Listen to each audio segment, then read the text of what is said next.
एक महिला अचानक एक सुनसान झील किनारे बने घर में जागती है। उसकी कलाई पर ठंडी धातु की हथकड़ी लगी होती है। शुरुआत में उसे लगता है कि ये उसके पति का कोई अजीब मजाक है, लेकिन अगले ही पल उसका पति खुद को सिर में गोली मार लेता है। जब वो ध्यान से देखती है तो पता चलता है कि हथकड़ी का दूसरा सिरा उसी के पति से जुड़ा हुआ है। वह मर चुका है, हर तरफ खून फैला हुआ है और अब वो उसकी लाश से बंधी हुई है। चारों तरफ सन्नाटा है, कोई इंसान मीलों दूर तक नहीं, न फोन काम कर रहा है, न मदद का कोई रास्ता। लेकिन सबसे डरावनी बात यह है कि ये सब अचानक नहीं हुआ, बल्कि उसके पति ने पहले से ही हर चीज की प्लानिंग कर रखी थी। कहानी एक रात पहले से शुरू होती है। एमा और उसका पति मार्क अपनी शादी की सालगिरह मनाने के लिए एक होटल में डिनर कर रहे थे। मार्क इस शाम को खास बनाना चाहता था, लेकिन एमा पूरे समय परेशान और असहज दिख रही थी। डिनर के दौरान मार्क उसे एक महंगा हीरे का हार गिफ्ट करता है। एमा खुश होने का नाटक करती है, जबकि असल में वो उस तोहफे से खुश नहीं होती। इसके बाद एमा भी एक सरप्राइज देती है। एमा ने एक बड़े स्पोर्ट्स मैच के टिकट खरीदे थे, जिसे देखने की इच्छा मार्क ने कभी जताई थी। वो कहती है कि दोनों साथ में चल सकते हैं, लेकिन मार्क तुरंत मना कर देता है और कहता है कि इस सीजन में टीमें खास नहीं है। फिर वो बात बदल देता है और खुद ही हार उसके गले में पहना देता है। डिनर खत्म होने के बाद दोनों होटल से बाहर आते हैं, जहाँ मार्क कहता है कि उसके पास एक और सरप्राइज है। वो बताता है कि वो चीज एमा की जेब में ही है। एमा हैरान होकर देखती है और उसे एक छोटा कपड़ा मिलता है। मार्क कहता है कि उसे अपनी आंखों पर बांध लेना है। एमा उसकी बात मान लेती है और अपनी आंखों पर पट्टी बांध लेती है। इसके बाद मार्क उसे कार में बैठाकर अपने एक लेक हाउस ले जाता है। ये वही जगह थी जहाँ शादी के बाद उन्होंने कई खुशहाल पल बिताए थे। मार्क चाहता था कि वे उन यादों को फिर से जिए, लेकिन उस शांत माहौल में भी एमा को एक अजीब सा डर महसूस हो रहा था। घर के अंदर दोनों बात करने लगते हैं और साफ हो जाता है कि उनके रिश्ते में काफी समय से दूरी आ चुकी थी। मार्क मानता है कि वो अच्छा पति नहीं रहा और माफी मांगता है। वो वादा करता है कि अब सब ठीक करेगा। यह कहकर वह एमा को किस करता है और दोनों करीब आ जाते हैं। रात गुजर जाती है और सुबह हो जाती है। एमा सो रही होती है, जबकि मार्क चुपचाप उसके पास बैठा रहता है। अचानक एमा को ठंड लगती है और वो जाग जाती है। नीचे देखकर वह हैरान रह जाती है। उसकी कलाई में हथकड़ी लगी होती है, जिसका दूसरा सिरा मार्क से जुड़ा हुआ है। गुस्से में वो पूछती है कि ये कैसा मजाक है, लेकिन इससे पहले कि वो कुछ समझ पाती, मार्क अचानक बंदूक निकालता है और खुद को गोली मार लेता है। खून चारों तरफ फैल जाता है और एमा पर भी गिरता है। उसका शरीर एमा की गोद में गिर जाता है। कुछ पल के लिए एमा सदमे में जम सी जाती है। फिर वो खुद को संभालती है और उठने की कोशिश करती है, लेकिन जैसे ही मार्क का शरीर जमीन पर गिरता है, वो भी उसके साथ खिंच जाती है। तब उसे समझ आता है कि वो सच में उसकी लाश से बंधी हुई है। घबराकर एमा हथकड़ी खोलने की कोशिश करती है, लेकिन वो नहीं खुलती। वह जोर जोर से मदद के लिए चिल्लाती है, लेकिन यह जगह पूरी तरह सुनसान होती है। आसपास कोई भी नहीं होता। वह लैंडलाइन फोन के पास जाती है और पुलिस को कॉल करने की कोशिश करती है, लेकिन फोन भी काम नहीं कर रहा होता। तभी उसकी नजर उस बंदूक पर जाती है। वह उसे उठाकर चेन तोड़ने की कोशिश करती है, लेकिन उसमें सिर्फ एक ही गोली थी, जिसे मार्क पहले ही इस्तेमाल कर चुका था। गुस्से में वो बंदूक फेंक देती है और मार्क की लाश को घसीटते हुए कपड़ों वाले कमरे में ले जाती है, उम्मीद में कि वहाँ कुछ काम की चीज मिल जाए। अंदर उसे अपनी शादी की ड्रेस लटकी हुई दिखती है। उसे बहुत ठंड लग रही होती है, लेकिन उस भारी ड्रेस को पहनकर लाश घसीटना मुश्किल था। तभी उसकी नजर एक लॉकर पर जाती है, जो पहले वहाँ नहीं था, लेकिन वे उसे नजरअंदाज कर देती है। वह ड्रेस को नीचे बिछाकर उसके ऊपर मार्क की लाश रखती है, ताकि उसे आसानी से खींच सके। हैरानी की बात यह थी कि मार्क की मौत पर एमा ज्यादा भावुक नहीं होती। असल में उसने कभी मार्क से सच्चा प्यार किया ही नहीं था। एमा का एक अफेयर मार्क के ही कर्मचारी टॉम के साथ चल रहा था और वह लंबे समय से अपने पति को धोखा दे रही थी। शायद मार्क को इस बात का पता चल गया था। अगर ऐसा है तो जो कुछ भी हुआ वो कोई हादसा नहीं था, बल्कि एमा को सजा देने के लिए बनाया गया एक प्लान था। एमा लाश को घसीटते हुए सीढ़ियों की तरफ ले जाती है। उसका पर्स नीचे था, जिसमें उसका फोन रखा था, जो उसकी आखिरी उम्मीद थी, लेकिन लाश बहुत भारी थी। जैसे ही वो उसे नीचे खींचती है, उसका हाथ फिसल जाता है और दोनों जोर से गिर पड़ते हैं। एमा को चोट लगती है, लेकिन वो खुद को संभालकर अपने पर्स तक पहुंचती है। फोन निकाल कर देखती है तो उसकी उम्मीद खत्म हो जाती है। फोन पानी में गिरकर खराब हो चुका था। अब एमा को समझ आता है कि मार्क ने सिर्फ खुदकुशी नहीं की, बल्कि हर चीज पहले से सोचकर प्लान की थी। उसने हर वो रास्ता बंद कर दिया था जिससे एमा बच सकती थी। एमा पूरे घर में कुछ ढूंढती है जिससे हथकड़ी तोड़ी जा सके, लेकिन कहीं कुछ नहीं मिलता। लाश घसीटना बहुत मुश्किल हो रहा था और पहनने के लिए उसके पास सही कपड़े भी नहीं थे। यहाँ तक कि मार्क ने उसके जूते भी छुपा दिए थे, जिससे बाहर बर्फ में चलना लगभग नामुमकिन था। आखिरकार उसे कार की चाबी मिलती है। कार गैराज में थी, लेकिन वहाँ तक पहुँचने के लिए उसे लाश को बर्फ में घसीटना पड़ता। कोई और रास्ता न होने पर वो मार्क के कपड़े पहन लेती है ताकि ठंड से बच सके। अपने पैरों पर कपड़ा बांधकर वो धीरे धीरे लाश को घसीटते हुए गैराज तक पहुँचती है। थककर वो ड्राइवर सीट पर बैठती है और कार स्टार्ट करने की कोशिश करती है, लेकिन यहाँ भी मार्क ने पहले से प्लान कर रखा था। कार में पेट्रोल पेट्रोल ही नहीं था। तभी अचानक कार का म्यूजिक सिस्टम चालू हो जाता है और उसमें मार्क की रिकॉर्ड की हुई आवाज सुनाई देती है। वो कहता है कि ये मत समझना कि उसने हार कर खुद को मारा है, वो बस ये बर्दाश्त नहीं कर सकता था कि एमा किसी और आदमी के साथ खुश रहे। एमा आईने में अपने खून से सने चेहरे को देखती है और फिर घर के अंदर जाकर अपना चेहरा धोने लगती है। फिर भी वो मार्क की मौत पर ज्यादा भावुक नहीं होती, क्योंकि वो जानती थी कि मार्क भी शादी के दौरान कई अफेयर्स में शामिल रहा था। अब एमा गुस्से में उसे कोसने लगती है कि उसने उसे इतनी भयानक हालत में फंसा दिया। खुद को साफ करते समय एमा की नजर उस हीरे के हार पर पड़ती है जो मार्क ने पिछली रात उसे दिया था। वह उसे उतारने की कोशिश करती है, लेकिन उसका लॉक नहीं खुलता। ऐसा लगता है कि ये भी मार्क की चाल का ही हिस्सा था। फिर भी वहाँ से निकलना ज्यादा जरूरी था,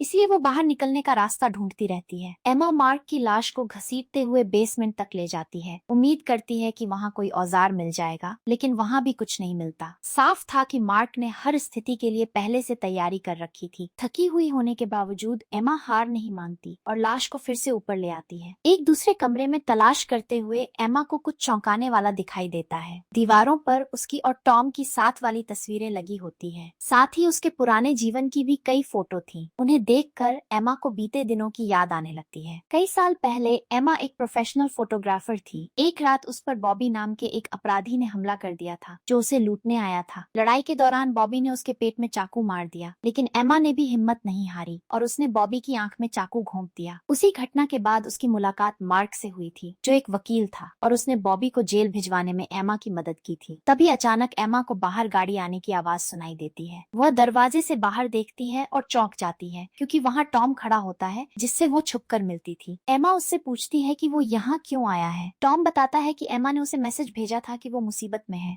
ये सुनकर एमा को सच्चाई समझ में आ जाती है। मार्क ने खुदकुशी करने से पहले ही टॉम को यहाँ बुलाने के लिए वो मैसेज भेजा था। एमा तुरंत टॉम से कहती है कि वो पुलिस को फोन करे, लेकिन टॉम हिचकिचाता है। उसे डर होता है कि पुलिस आने पर दोनों फंस सकते हैं। ये सुनकर एमा गुस्से में आ जाती है और उसे पूरी बात बताती है कि उसके साथ क्या हुआ है। वो बताती है कि मार्क ने हर चीज पहले से बिगाड़ रखी है, यहाँ तक कि कार का पेट्रोल भी निकाल दिया है। अब टॉम को स्थिति की गंभीरता समझ आती है। वो बताता है कि पिछले दिन पुलिस ने मार्क के ऑफिस पर छापा मारा था और उस पर सबूत मिटाने का केस चल रहा था। एमा समझ जाती है कि मार्क को पहले से पता था कि उसकी जिंदगी बर्बाद होने वाली है और शायद वो जेल जाने वाला था, इसलिए उसने अकेले बर्बाद होने के बजाय एमा को भी साथ में फंसा दिया। टॉम अपने फोन से पुलिस को कॉल करने के लिए अपनी कार की तरफ जाता है, लेकिन जैसे ही वो कॉल करने वाला होता है तभी वहाँ एक और गाड़ी आ जाती है। टॉम बाहर जाकर देखने लगता है कि कौन आया है। एक आदमी बाहर निकलता है और कहता है कि वो प्लम्बर है जिसे मार्क ने बुलाया था। टॉम उसे वापस भेजने की कोशिश करता है, लेकिन तभी दूसरी तरफ से एक और आदमी निकलता है और टॉम के पेट में चाकू मार देता है। वह आदमी बॉबी होता है, वही अपराधी जिसे एमा ने सालों पहले अंधा कर दिया था। एमा की गवाही की वजह से ही वह जेल गया था। मरने से पहले मार्क ने बॉबी को जेल से निकलवाने का इंतजाम किया था और उसे बताया था कि इस लेक हाउस में एक तिजोरी है जिसमें करोड़ों के हीरे रखे हैं। साथ ही उसने ये भी बताया था कि एमा वहीं मौजूद है। बदला और पैसे के लालच में बॉबी अपने भाई जिमी के साथ वहाँ पहुँचता है। जिमी को लगता है कि वे सिर्फ हीरे चुराने आए हैं, लेकिन जब बॉबी टॉम को मारता है तो वह घबरा जाता है। बॉबी उसे समझाता है कि अब वे बहुत आगे आ चुके हैं, अब पीछे नहीं हट सकते। दोनों भाई घर के अंदर घुसते हैं, लेकिन तब तक एमा छुप चुकी होती है। बॉबी जिमी को उसे ढूंढने के लिए कहता है, क्योंकि वो उससे बदला लेना चाहता है। उधर एमा झील के पास बने गैराज में पहुंचती है और उसे एक भारी फावड़े जैसा औजार मिलता है। वह समझ जाती है कि अब बचने का एक ही तरीका है। हिम्मत जुटाकर वो उसी औजार से मार्क का हाथ काट देती है और आखिरकार हथकड़ी से आजाद हो जाती है। लेकिन इस दौरान आवाज हो जाती है जो पूरे गैराज में गूंजती है। जिमी और बॉबी आवाज सुनकर वहाँ पहुँचते हैं। उन्हें मार्क की लाश दिखती है, लेकिन एमा वहाँ से गायब हो चुकी होती है। जिमी सोचता है कि वो दूर भाग गई होगी, लेकिन बॉबी बर्फ में पैरों के निशान देखकर समझ जाता है कि बिना जूते के वो ज्यादा दूर नहीं जा सकती। जिमी कहता है कि लड़की को छोड़कर हीरो पर ध्यान देते हैं, लेकिन बॉबी बताता है कि तिजोरी खोलने के लिए कोड चाहिए जो सिर्फ मार्क और एमा को पता है, और अब मार्क मर चुका है, इसलिए एमा को ढूंढना जरूरी है। दोनों भाई फिर से घर के अंदर जाते हैं। इसी बीच एमा को झील के पास एक नाव के पास कुछ जरूरी चीज मिलती है। वहाँ ईंधन रखा होता है। वह उसे उठाती है और चुपचाप गैराज की तरफ लौटती है ताकि कार में डालकर भाग सके। उधर जिमी बताता है कि तिजोरी बहुत एडवांस है, उसमें कोड के साथ साथ मार्क के फिंगरप्रिंट की भी जरूरत होगी, यानी उन्हें मार्क की लाश भी चाहिए होगी। यह सुनकर बॉबी जिमी को लाश लाने के लिए भेज देता है और खुद एमा को ढूंढने लगता है। एमा गैराज पहुंचकर कार में ईंधन डालना शुरू करती है। पहली बार उसे लगता है कि वो यहाँ से निकल सकती है, लेकिन तभी उससे गलती से आवाज हो जाती है। बॉबी घर के अंदर से वो आवाज सुन लेता है और तुरंत गैराज की तरफ दौड़ता है। जैसे ही एमा उसे उसे आते हुए देखती है वो छुप जाती है और चुपके से गैराज से बाहर निकल जाती है। बॉबी अंदर आकर समझ जाता है कि एमा क्या करने वाली थी। वो कार के टायर चाकू से काट देता है ताकि वो भाग न सके। तब तक एमा घर के बेसमेंट की तरफ भाग चुकी होती है, लेकिन जैसे ही वो अंदर जाती है बॉबी उसकी परछाई देख लेता है और उसका पीछा करने लगता है। बेसमेंट के पास जिमी खड़ा होता है और पीछे से बॉबी भी आ रहा होता है। एमा समझ जाती है कि वो दोनों के बीच फंस चुकी है। तुरंत दिमाग लगाकर वह कार की चाबी दबाती है, जिससे बाहर कार का हॉर्न बजने लगता है। तेज आवाज सुनकर दोनों भाई बाहर भागते हैं। इस मौके का फायदा उठाकर एमा टॉम की लाश के पास जाती है और उसका कोट और जूते पहन लेती है ताकि ठंड से बच सके। जब दोनों भाई वापस आते हैं तो उन्हें समझ आता है कि एमा अभी भी घर के अंदर ही है। बॉबी ऊपर की तरफ जाता है और जिमी नीचे के कमरों में तलाश करता है। एमा छत के पास बीम के ऊपर छुपी होती है। जैसे ही बॉबी ऊपर चढ़कर उसे देखने आता है, एमा गोल्फ स्टिक से उस पर वार करती है और उसे नीचे गिरा देती है। जिमी उसकी मदद के लिए आता है, लेकिन एमा उसे भी मारकर वहाँ से भाग जाती है। वह कार तक पहुँचती है और उसे स्टार्ट करने की कोशिश करती है। अब वो बस कुछ ही पल दूर होती है भागने से, लेकिन तभी बॉबी अचानक खिड़की तोड़कर उसे पकड़ लेता है। घबराहट में एमा जल्दी से नंबर डायल करने की कोशिश करती है। एमा जैसे ही पुलिस को कॉल करने की कोशिश करती है, तभी बॉबी उसका फोन छीनकर कॉल काट देता है। गुस्से में वो एमा को इतना मारता है कि वो बेहोश हो जाती है। जब जिमी को पता चलता है कि एमा ने पुलिस को फोन कर दिया है तो वो घबरा जाता है और बॉबी से कहता है कि पुलिस आने से पहले यहाँ से निकल चलते हैं। लेकिन बॉबी अब इतना आगे बढ़ चुका था कि वो रुकने को तैयार नहीं था। इसके उल्टा वह जिमी को धमकाता है और उसे मजबूर करता है कि वो उसका साथ दे। जिमी तो सिर्फ हीरे चुराने आया था, किसी को नुकसान पहुंचाने का उसका कोई इरादा नहीं था, लेकिन अब उसके पास कोई और रास्ता नहीं बचा था। जब एमा को होश आता है तो वो खुद को फिर से मार्क की लाश के साथ हथकड़ी में बंधा हुआ पाती है। बॉबी उससे पूछता है कि मार्क ने उसे किस तारीख को प्रपोज किया था। एमा समझ जाती है कि अगर उसने सच बता दिया तो बॉबी उसे मार सकता है, इसीलिए वो जवाब देने से मना कर देती है। बॉबी चाकू लेकर उसके करीब आता है और उसे डराकर सच उगलवाने की कोशिश करता है। तभी जिमी बीच में आ जाता है। वह एक और हत्या नहीं चाहता था। जिमी को मार्क की बंदूक मिल जाती है और वो उसे बॉबी पर तान देता है, जिससे बॉबी पीछे हट जाता है। फिर जिमी एमा से एक समझौता करता है। वो कहता है कि अगर वो तारीख बता दे तो वे तिजोरी खोलकर हीरे लेकर चले जाएंगे और उसे जिंदा छोड़ देंगे। एमा मान जाती है, लेकिन एक शर्त पर कि पहले उसकी हथकड़ी खोली जाए। जिमी मजबूरी में हथकड़ी खोल देता है। आजाद होते ही एमा तारीख बता देती है। बॉबी तुरंत तिजोरी खोलता है, लेकिन जैसे ही दरवाजा खुलता है अंदर कोई हीरे नहीं होते। वहाँ सिर्फ एक चाकू और एक संदेश रखा होता है, जिसमें लिखा होता है कि हीरे एमा के दिल के पास हैं। यह पढ़कर बॉबी की नजर धीरे धीरे एमा के गले में पड़े हार पर जाती है और उसे सच्चाई समझ आ जाती है। जिन हीरों के लिए वो आया था वे उसी हार में छुपे थे। एमा बताती है कि उसने हार निकालने की कोशिश की थी, लेकिन वो नहीं खुला। बॉबी चाकू को देखकर मार्क की आखिरी चाल समझ जाता है। उस हार को निकालने का एक ही तरीका था, एमा का गला काटना। जिमी ऐसा होने नहीं देना चाहता था, इसलिए वो हार को तोड़ने की कोशिश करता है, लेकिन वो टूटता नहीं। तभी अचानक बॉबी जिमी के हाथ से बंदूक छीन लेता है और एमा पर तान देता है। वो ट्रिगर दबाता है, लेकिन बंदूक खाली होती है। गुस्से में वो चाकू लेकर एमा पर हमला करता है। जिमी उसे रोकने की कोशिश करता है, लेकिन बॉबी उसे धक्का दे देता है। जिमी पीछे गिरता है और दीवार से निकले एक नुकीले कील पर उसका सिर लग जाता है, जिससे उसकी वहीं मौत हो जाती है। अपने भाई को मरते देख बॉबी और भी ज्यादा गुस्से में आ जाता है। वह एमा को ही इस सब का जिम्मेदार मानता है और उस पर बेरहमी से हमला करता है। वो उसके पैर में चाकू मार देता है और उसे खत्म करने के लिए फिर से वार करने जाता है, लेकिन एमा हार नहीं मानती। लड़ाई के दौरान एमा को एक प्लास मिलती है और वह उससे बॉबी के सिर पर जोर से वार करती है, जिससे वो जमीन पर गिर जाता है। मौका मिलते ही एमा तुरंत बॉबी को मार्क की लाश के साथ हथकड़ी में बांध देती है। इसके बाद एमा भागकर बाहर जाने लगती है, लेकिन बॉबी को होश आ जाता है और वह मार्क की लाश को घसीटते हुए उसका पीछा करने लगता है। वजन ज्यादा होने की वजह से वह सीढ़ियों से लड़खड़ाकर गिरता है, लेकिन फिर भी रुकता नहीं। एमा कार तक पहुंचती है और उसे आगे बढ़ाकर बॉबी को टक्कर मारकर निकलने की कोशिश करती है, लेकिन फटा हुआ टायर फिसलकर पास की जमी हुई झील पर चला जाता है और कार वहीं फंस जाती है। अब उसके पास कोई रास्ता नहीं बचता, तो वह कार छोड़कर बर्फ पर रेंगते हुए आगे बढ़ने लगती है, क्योंकि उसके घायल पैर से दौड़ना संभव नहीं था। कुछ ही पलों में बॉबी भी वहाँ पहुँच जाता है। वह एमा को पकड़कर चाकू से हमला करता है, लेकिन एमा अब भी हार नहीं मानती। झड़प के दौरान वो बॉबी के चाकू को उसके ही कंधे में घोंप देती है। उसी समय उनके नीचे की बर्फ टूट जाती है और दोनों ठंडे पानी में गिर जाते हैं। बॉबी अभी भी मार्क की लाश से बंधा हुआ था, जो उसे और नीचे खींचने लगती है। डूबते हुए भी वो एमा को साथ खींचने की कोशिश करता है, लेकिन एमा अपनी आखिरी ताकत से लड़ती है। वो बॉबी के कंधे से चाकू निकालती है और बिना देखे वार करती है, जो सीधे उसकी आंख में लगता है। तुरंत उसकी पकड़ ढीली पड़ जाती है। मार्क की लाश के साथ बंधा हुआ बॉबी गहराई गहराई में चला जाता है और ठंडे पानी में डूबकर मर जाता है। आखिरकार एमा खुद को झील से बाहर निकालने में सफल हो जाती है और बर्फ पर गिरकर जोर जोर से सांस लेने लगती है। मार्क ने बदला लेने के लिए एक ऐसा जाल बनाया था जो उसकी जिंदगी बर्बाद कर सकता था, लेकिन अंत में हर चाल और हर खतरे के बावजूद सिर्फ एमा ही जिंदा बच पाती है। और इसी के साथ फिल्म खत्म होती है। अगर आप मेरे चैनल पर नए हैं तो प्लीज चैनल को सब्सक्राइब करें और बेल आइकन जरूर दबाएं ताकि मुझे आपका सपोर्ट और मोटिवेशन मिलता रहे और मैं आप सबके लिए ऐसे ही बेहतरीन वीडियो लाती रहूं। तब तक के लिए बाय।